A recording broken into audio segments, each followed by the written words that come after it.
함께 읽을 말씀 잠언 20장 24절의 말씀입니다. 함께 읽겠습니다. 사람의 걸음은 여호와로 말미암나니 사람이 어찌 자기의 길을 알 수 있으랴. 오늘 인생이 역전될 때 우리 삶에 생기는 전조현상이라는 제목 가지고 함께 말씀 나누도록 하겠습니다. 선배 목회자들과의 갈등 때문에 2년 넘게 목회를 하지 못하게 된 성공의 신부님이 계십니다. 목회를 하지 못하게 되면서 이런저런 어려움과 고난을 겪게 되었습니다. 내가 왜 이런 고난을 당하는가? 그 고난의 이유를 찾기 위해서 애를 썼지만 그 이유를 찾을 수가 없었습니다. 내가 고난당하는 그 이유를 찾을 수가 없었던 신부님은 시간이 지나면 지날수록 하나님과 사람에 대한 원망과 미움이 커져만 갔습니다. 그런 상황에서 신부님은 노숙자 보호시설에서 사역을 하게 되었는데 4년 동안 그 보호시설에서 일하면서 100명이 넘는 사람들을 만나게 됩니다. 그런데 지금은 노숙자이지만 한때 사회 지도층에 속한 사람이 있다는 것을 알게 되었고 한때 큰 부자였던 사람들도 있었습니다. 신부님은 왜 그들이 몰락한 인생이 되었는가? 한때는 사회 지도층이었는데 큰 부를 누리던 부자였는데 밑바닥 인생이라고 말할 수 있는 노숙자까지 떨어진 이유가 무엇일까 의문을 가지게 되었습니다. 그래서 그분들의 삶을 관심 있게 관찰하기 시작했는데 몇 가지를 발견했습니다. 운명이라는 것이 존재하는구나 라는 것을 그분들을 통해서 발견했고 시간의 흐름에 따라서 운명도 변화되어진다는 것을 확신하게 되었습니다. 그리고 가장 중요한 것은 지금 이 어려움을 겪는 이유가 외부의 어떤 작용 때문이 아니라 내부적인 문제, 자신의 문제라는 것을 깨닫게 된 것입니다. 그것을 깨닫게 되자 신부님은 지금 내가 겪고 있는 고난에 대한 이해가 생겼고 그래서 하나님과 사람에 대한 원망이 줄어들기 시작하면서 언젠가 나의 고난은 불행은 끝나는 시점이 오게 된다. 라는 기대를 가지게 되었습니다. 나에게도 새로운 미래가 다가올 것이다 라는 소망을 가지게 된 것입니다. 한때 한우 식당을 운영하면서 승승장구하던 김남영이라는 분이 계십니다. 유명 연예인들, 정치인들이 찾아오던 식당이었습니다. 잘 되던 식당이었는데 김남영 씨는 사업을 더 크게 하고 싶은 욕심 때문에 무리하게 식당 확장을 했고 결국은 망했습니다. 사업이 쫄딱 망했습니다. 살던 집, 운영하던 식당 모두를 잃어버렸고 수억 원의 빚을 지게 되었습니다. 거기서 끝나지 않았습니다. 공원에서 하나뿐인 아들과 함께 노숙 생활을 하는 신세가 되었습니다. 그렇게 8년 동안 노숙자 생활을 하게 된 것입니다. 노숙자 생활 8년 동안 한 끼 밥을 먹는 것도 감사하며 지내는 법을 배우게 되었습니다. 8년 만에 어렵게 재기를 하게 되었는데 욕심을 버린 김남영 씨는 경기도 광주 산속의 폐가를 수리해서 간판도 달지 않고 식당을 열게 되었습니다. 전복 추어탕을 팔면서 지금 연 매출 12억 원을 올리고 있다고 합니다. 그래서 방송에도 나오신 분입니다. 김남영 씨는 성공한 사업가였습니다. 돈을 버는 사업이 그의 운명, 그의 사명이라고 말할 수 있습니다. 천명이다 말할 수 있습니다. 그런데 그는 욕심을 부렸고 그래서 망했습니다. 누구 때문에 망한 것이 아니라 자신의 욕심 때문에 망한 것이라는 것을 8년 동안 노숙자 생활을 통해서 깨달았습니다. 김남영 씨는 노숙 생활을 하면서 어느 누구도 원망하지 않고 자기 자신을 반성하면서 자기 욕심을 버렸습니다. 밥 한 끼 먹는 것도 감사하는 삶을 살았습니다. 그런 그에게 다시 기회가 찾아왔고 그래서 재기에 성공했습니다. 김남영 씨, 이미 말씀드렸지만 사업가로서의 운명 또는 사명, 천명이 있는 사람이다 분명히 말할 수 있습니다. 그는 성공했지만 실패했고 노숙자가 되었습니다. 그게 그의 운이었습니다. 하지만 그것이 인생의 결론이다 말할 수는 없습니다. 그는 노숙자로 인생을 끝내지 않았습니다. 재기했고 성공했습니다. 지금도 산속 폐가에서 건강한 몸과 마음으로 행복하게 일하고 있습니다. 욕심 부리지 않고 일하고 있습니다. 많은 사람들이 그의 식당을 찾고 있습니다.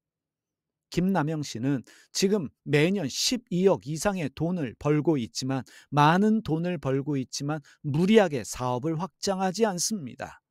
욕심을 부리지 않습니다. 어떻게 이런 일이 가능할까? 고난을 통해서 자기를 비웠기 때문입니다. 만약에 김남영 씨가 욕심을 버리지 못하고 사업을 했다면, 또 무리하게 사업을 확장하면서 욕심을 부렸다면 분명 그는 또 망했을 것입니다. 요셉은 부잣집 아들입니다. 부잣집 아들인 요셉은 형들에 의해서 배신당하고 구덩이에 던져졌습니다. 이집트의 노예로 팔렸습니다. 하루아침에 몰락한 인생이 되었습니다. 요셉의 불행은 거기서 끝나지 않았습니다. 누명을 쓰고 지하 감옥에 갇힌 죄수가 되었습니다. 이 모든 일이 생긴 이유는 하나님이 허락하셨기 때문입니다. 왜 허락하셨을까? 요셉에게는 천명이 있습니다. 하나님이 쓰시려고 하는 하나님의 뜻이 있었기 때문에 하나님은 요셉에게 고난을 허락하셨고, 요셉은 고난을 당했습니다. 맹자가 쓴 고자상에 보면 요셉에게 고난을 허락하시는 하나님의 의도를 잘 이해할 수 있습니다. 이렇게 기록되어져 있습니다. 하늘이 장차 어떤 사람에게 큰 임무를 맡기려 할 때는 반드시 먼저 그 마음과 뜻을 흔들어 고통스럽게 하고 뼈마디가 꺾어지는 고난을 당하게 하며 그의 몸을 굶주리게도 하고 그 생활을 빈공에 빠뜨려 하는 일마다 어지럽게 한다. 이는 그의 마음을 움직여서 참을성을 길러주며 지금까지 할 수 없었던 일도 할 수 있게 합니다. 맹자가 쓴 글이지만 요셉의 고난을 이해할 수 있는 글입니다. 동양의 철학자들은 이런 말을 종종 했습니다. 어떤 사람에게 좋은 일이 생기기 1년, 2년 전부터 악재가 연달아 겹치고 죽을 만큼 힘든 일이 생긴다. 밑바닥으로 떨어지는 일이 생긴다라고 말합니다. 고난이 생기는 이유는 좋은 일이 생기는 전조 현상이다. 동양의 현인들이 말한 것입니다. 어떤 사람이 겪어야 하는 고난이 당하는 사람 입장에서 보면 운명의 장난에 불과한 것 같지만, 반면에 고난을 강제하는 하나님의 입장에서 본다면 그를 쓰시기 위한 하나님의 계획이다, 전략이다 이해할 수 있습니다. 고난을 통해 하나님이 주실 복을 감당할 수 있는 그릇으로 준비되어지는 것입니다. 큰 그릇을 만드시기 위한 하나님의 전략이 바로 고난인 것입니다. 하나님이 작정하신 좋은 일, 하나님이 작정하신 복된 일이 허락되기 전에 반드시 고난이 있다라는 것을 우리가 깨달을 수 있습니다. 인생이 무엇인지 알기 위해서 성경을 무려 100번이나 소리내어 읽은 공연 연출가 하봉길 감독이라는 분이 있습니다. 이분은 이렇게 말합니다. 성경은 인간의 의식이 성장하는 데 가장 큰 영향을 끼친 책입니다. 성경을 100번 소리내어 읽었더니 눈이 열리더군요. 눈이 열린다는 것은 이전에 보지 못한 것들이 보이고 생각하지 못한 것들을 생각할 수 있게 되는 상태죠. 메타인지 능력이 떡상했다고 할 수 있습니다.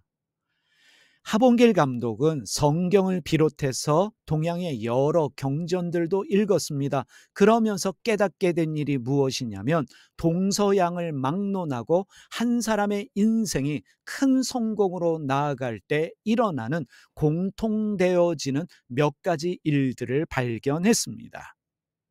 그것을 소개하겠습니다. 첫 번째, 환경이 바뀐다.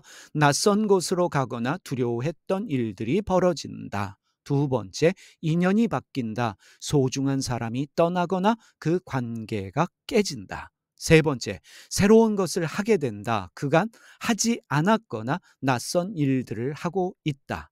네 번째, 습관을 바꾸게 된다. 내가 바꾸고 싶어서 바꾸는 것이 아니라 바뀔 수밖에 없는 상황과 환경이 생겨난다는 것입니다.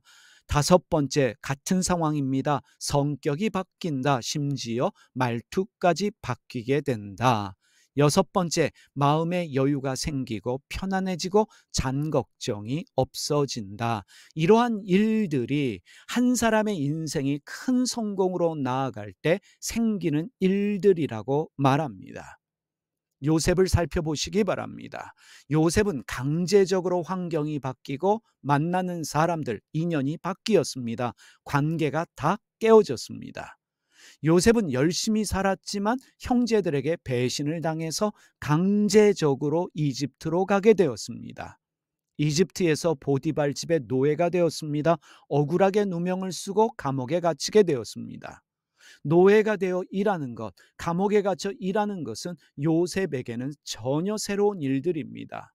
습관이 바뀌게 되고 성격이 바뀌게 되고 말투까지 바뀌게 된다는 것을 우리가 상상할 수 있습니다. 바뀔 수밖에 없습니다. 감옥에 갇혀 언제 죽을지 모르는 상황이 되었습니다. 그래서 생겨나는 것이, 포기하면서 절망하면서 생기는 것이 마음의 여유입니다. 나도 모르게 편안해지고 나도 모르게 잔 걱정이 없어지는 것들을 경험하게 됩니다. 요셉은 감옥에서 하나님에 대한 원망이 사라지고 사람에 대한 미움이 사라지는 것을 경험하게 되어집니다. 그때 비로소 하나님이 작정하신 이집트의 국무총리 자리로 요셉은 가게 된 것입니다. 동국대학교에 김동완이라는 교수님이 계십니다. 유재석, 이병헌, 이런 유명한 사람들의 자녀의 이름을 지어준 사람으로 유명하신 분입니다. 그런데 이 김동완 교수님이라는 분이 학창시절 집안이 어려워서 등록금, 생활비, 용돈을 스스로 책임져야 했는데 안 해본 일이 없을 정도로 여러 일들을 했다고 합니다. 웨이터를 비롯해서 구두 닦는 일 등 여러 가지 잡일을 하면서 돈을 벌었는데 너무 생활고에 시달리다 보니까 죽고 싶다라는 생각을 하게 되고 결국 죽을 결심을 하게 됩니다.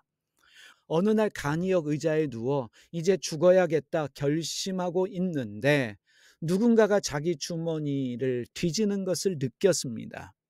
죽겠다고 결심한 사람이 할 수 있는 행동이 아무것도 없었습니다. 대수롭지 않게 여겼습니다. 그래, 주머니에 있는 거 다 가져가라 라는 마음으로 누워 있는데 얼마 뒤에 일어나서 주머니에 손을 넣어보니 없던 지폐가 들어있는 것을 발견했습니다. 바로 그분이 주머니에 돈을 찔러 넣어 주신 것입니다. 그래서 김동완 교수님은 내가 살아야겠다 마음을 고쳐 먹었습니다. 그래야만 나를 도와준 그 얼굴도 이름도 모르는 그분의 선의에 보답하는 길이다라고 생각한 것입니다. 그래서 인생을 열심히 살아서 인생이 역전되었습니다.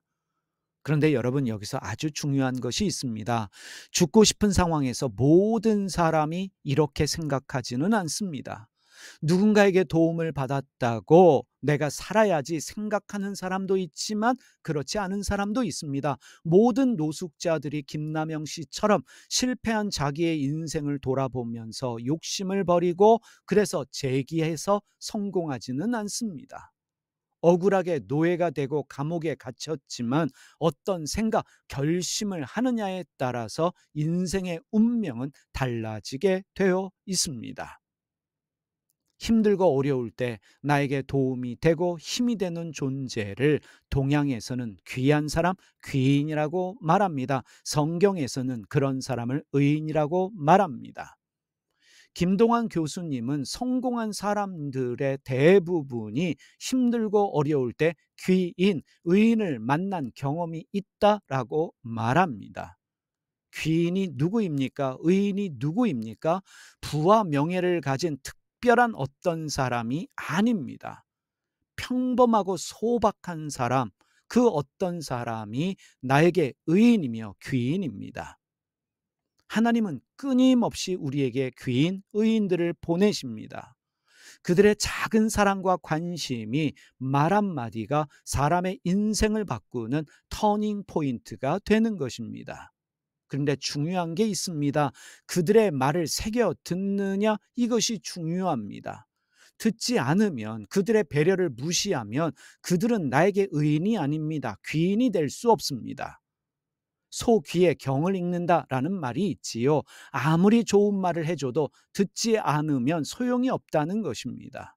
예수님이 오셔서 말씀을 하셔도 듣지 않을 사람들이 있습니다. 그 사람들은 계속해서 실패하는 삶을 살 수밖에 없는 것입니다. 지난주에 우리 영광장로교회가 새들어 있는 건물의 건물주 교수님이 연락해 오셨습니다. 월세를 제때 내지 못하고 있기 때문에 그것 때문에 연락 주신 줄 알았습니다. 근데 교수님이 교회로 내려오셨는데 손에 비싼 홍삼이 들려 있었습니다. 그것을 주시면서 저에게 건강 챙기라고 말씀을 해 주십니다. 건강해야 원하는 목회도 할 수 있다라고 말씀하시면서 교수님께서 저에게 금식을 제안하셨습니다.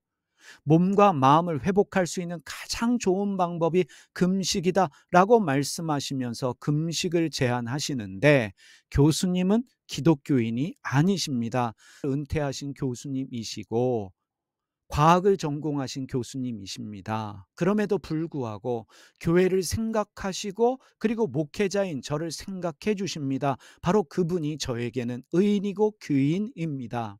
저에게 금식을 제안하신 교수님의 말씀을 듣고 저는 내일부터 일주일간 금식하기로 결정했습니다. 여러분, 중요한 것은 귀인, 의인은 내가 어려움 당할 때 도움을 주는 사람만을 말하지 않습니다. 내가 도움을 주어야 하는 그 사람도 나에게는 귀인이며 나에게는 의인입니다. 동양 사상 중에 오행이라는 것이 있습니다. 목, 화, 토, 금, 수의 5가지 움직임입니다. 서로가 돌아가면서 서로를 도와주는 것을 말합니다. 다시 말하면 타인을 행복하게 하면 그 사람만 행복한 것이 아니라 그 행복이 돌아서 언젠가는 나에게 돌아온다는 사상입니다. 이것이 오행의 상생 법칙입니다. 귀인을 만나는 것도 중요하지만 의인을 만나는 것도 중요하지만 내가 누군가의 귀인이 되어주면 의인이 되어주면 어느 순간 나에게도 의인 귀인이 찾아온다. 나에게도 행운이 찾아오게 된다라는 사상입니다. 요셉을 생각해 보시기 바랍니다.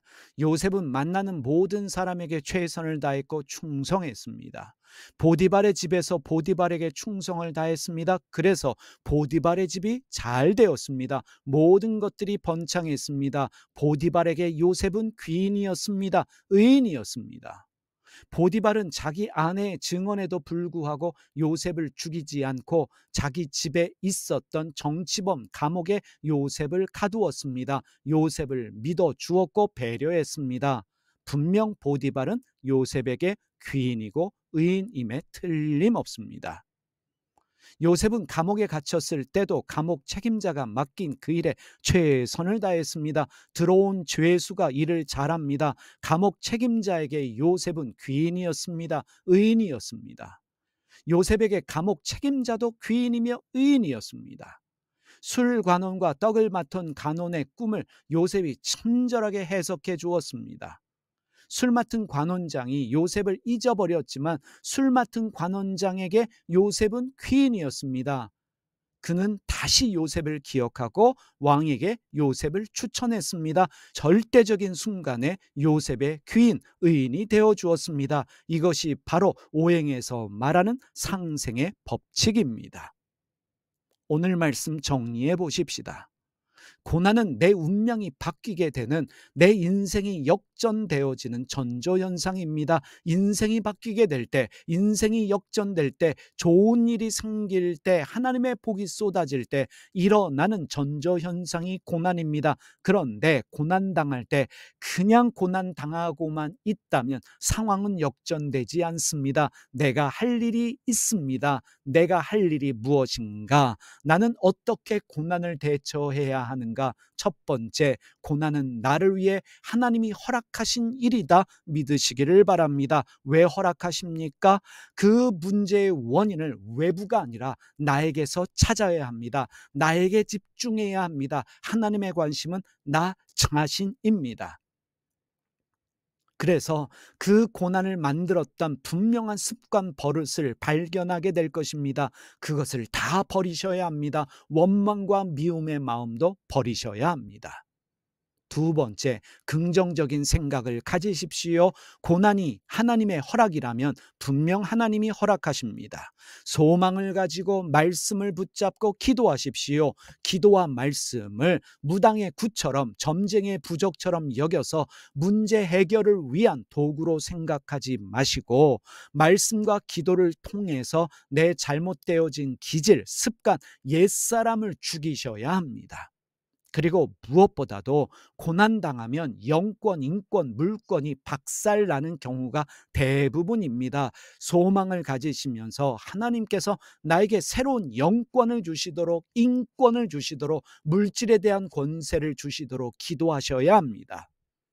마지막 세 번째로, 사명을 붙잡고 절대로 포기하지 마십시오. 고난은 사명을 발견하기 위한 가장 좋은 환경입니다.